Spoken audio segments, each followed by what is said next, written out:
नमस्कार, आप सभी का बहुत बहुत स्वागत है। मैं आपके साथ विभू गुप्ता। आप देख रहे हैं JK24/7 न्यूज। जो मुद्दा हम लेकर जुड़े हैं बहुत खास है। मेरठ में के लोग उसको लेकर बेहद उत्साहित है क्योंकि मेरठ के आसमान में इंटरनेशनल स्पेस स्टेशन देखा जा रहा है। खास बात यह है कि ये नंगी आंखों से देखा जा रहा है, कोई टेलीस्कोप की जरूरत नहीं है। लोग 4 बजे से ही अपने छतों पर पहुंच जाते हैं और इसे देखते हैं, देखने की कोशिश करते हैं। इस पूरे मुद्दे पर बातचीत करने के लिए खगोल वैज्ञानिक दीपक शर्मा जी हमारे साथ जुड़ रहे हैं। उनसे बातचीत करेंगे और समझेंगे कि क्या खासियत है इसमें और जो ये घूम रहा है इस कितनी तेजी के साथ घूम रहा है और कितने दिनों तक ये दिखने वाला है। सर, आपका स्वागत है हमारे चैनल पर। सर, जानना चाहूंगा कि क्या कुछ खास है इस स्टेशन में और कितने दिन तक ये दिखेगा। देखिए, जहाँ तक स्टेशन में खास है तो स्टेशन तो अपने आप में खास है ही, क्योंकि इस पृथ्वी का अकेला इकलौती एक चलती फिरती प्रयोगशाला है जो खगोल में है, ब्रह्मांड में स्थापित है, एकमात्र प्रयोगशाला है। तो स्पेस स्टेशन है तो अपने आप में खास तो है ही है और बहुत ही दुर्लभ चीज़ है ये। और भारत में और मेरठ के आसमान में है तो ये और भी ज़्यादा खास हो जाती है, खास तौर से मेरठ के लोगों के लिए भी। तो ये एक महत्वपूर्ण है और जब ये तारे की तरह नंगी आंखों से दिखाई देता है तो और भी आसान हो जाता है आम आदमी को देखना तब की, क्योंकि वो टेलीस्कोप से हर किसी के पास तो टेलीस्कोप नहीं है ना। तो सबके पास टेलीस्कोप नहीं है तो नेचुरली है कि वो लोग जो हैं क्या जैसे भी देखेंगे, जिस परिस्थिति में भी देखेंगे। तो अब नंगी आंखों से देख सकते हैं तो सभी देख सकते हैं। तो एक चलता हुआ तारा, चहलकदमी करता हुआ तारा आसमान में सुबह के वक्त में दिखाई देता है। तो टूटते हुए तारे से तुलना करते हैं कि ये टूट तो रहा नहीं है, ये तो चल रहा है, चहलकदमी कर रहा है, जा रहा है।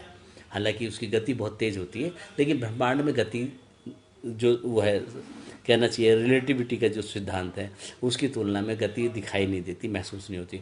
बस फ़र्क ये है कि एक तारा सा दिखाई देता हुआ, डॉट सा जाता हुआ निकलता हुआ दिखाई दे लोग जाता है। बेहद उत्साहित हैं इसको लेकर। लोग सुबह ही से ही 4 बजे से अपनी छतों जी पर दिखते हैं। हाँ हालांकि कुछ सेकंड के लिए ही ये दिखता है, इसका जो चहलकदमी जो होता है। हाँ। और क्या कुछ खास है जो हमारे दर्शक सुने और उत्साहित हो, जो जिन्होंने नहीं नहीं देखा वो जाए अपनी छतों पर देखने के लिए। देखिए, उत्साहित तो ये है कि हर वक्त इसमें कम से कम छः लोग कम से कम इसमें अंतरिक्ष यात्री हर वक्त रहते हैं। एक समय ऐसा आता है कि हर महीने एक जाते हैं छः, फिर वो लौट के आते हैं, ये नए जाते हैं, फिर लौट के आते हैं। तो ऐसे आते जाते रहते हैं, ज़्यादा लंबे समय तक नहीं रखते। सुनीता विलियम ने वर्ल्ड रिकॉर्ड जरूर बनाया था इसमें, सबसे ज़्यादा समय तक रहने का। करीब वो 3 महीने तक रही थी उसमें। और हमारे देश के लिए खास बात और गौरव की बात है कि इस स्टेशन पर 84 में, जब मैं खुद हाई स्कूल में था, मुझे याद है आज भी, 4 अप्रैल सन 84 की बात है। उस समय पे जो है ये 3-4 दिन के लिए उस स्पेस स्टेशन में रहे थे राकेश शर्मा।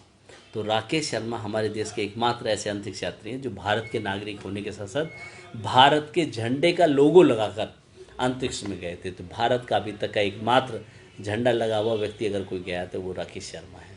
कल्पना चावला और सुनीता विलियम भले ही भारत की हों, लेकिन वो अब अमेरिका की नागरिक हैं। और कल्पना चावला की तो डेथ हो चुकी है 3 फरवरी को। तो इस नाते भारत के लिए भी गर्व की बात है कि एक आदमी हमारा गया। अब दूसरे लोग अब तैयारी में हैं, सिलेक्शन में हो गया है, कई और लोग लाइन में लगे हुए हैं। कभी भी किसी का भी नंबर आ सकता है, कोई भी जा सकता है। अभी हम बातचीत कर रहे थे, आप बहुत खास बातें बता रहे थे खगोल से संबंधित, आप बहुत ज़्यादा जानकारी रखते हैं। और बताइए खास क्या है इस स्टेशन में जो लोग उत्साहित हैं। रोज समाचार पत्रों में इसकी खबरें छप रही हैं, लोग हमसे भी जानते हैं कि हालांकि इसमें क्या खास है, लेकिन अब जब चैनल पे बैठे हैं तो बताएं कि क्या बिल्कुल कुछ। बिल्कुल। देखिए, खास बात तो ये है कि ये जो स्पेस स्टेशन स्थापित किया गया था पृथ्वी से बाहर ब्रह्मांड की दुनिया, देखिए ब्रह्मांड अपने आप में खास है, इतना जिज्ञासु है, रोज रहस्यवाद को परत दर परत हटाते रहते हैं। अभी तक आपको जान के ताज्जुब होगा, गैलेक्सी हम केवल अभी तक 64,000 गैलेक्सियों को जान पाए और हम एक गैलेक्सी में रहते हैं। और उस गैलेक्सी में भी जिन असंख्यों, पता नहीं करोड़ों अरबों खरबों कितने सूरज हैं, और एक सूरज का हमारा इतना बड़ा परिवार है, और वो सूरज भी खुद भी चक्कर लगा रहा है एक गैलेक्सी के अंदर ही, जो आकाश गंगा मिल्की वे जिसे हम बोलते हैं। ऐसी मिल्की वे पता नहीं कि 64,000 हैं। तो पृथ्वी से बाहर रह के हम ब्रह्मांड की खिड़की से बाहर निकल के, ऐसे समझिए कि अपने घर से बाहर की दुनिया को हम देख रहे हैं। कहते हैं ना, घर से बाहर निकल के दुनिया को देखो। तो पृथ्वी से बाहर निकल के हम ब्रह्मांड की दुनिया को देख रहे हैं और स्पेस स्टेशन में लगातार शोध कार्य और रिसर्च करते रहते हैं। तो ये कंटिन्यू होता रहता है। जैसे कि अगर कोई बीमारी है, जैसे बड़ी बीमारियां हैं, उनके समाधान भी ढूंढने की कोशिश की जाती है।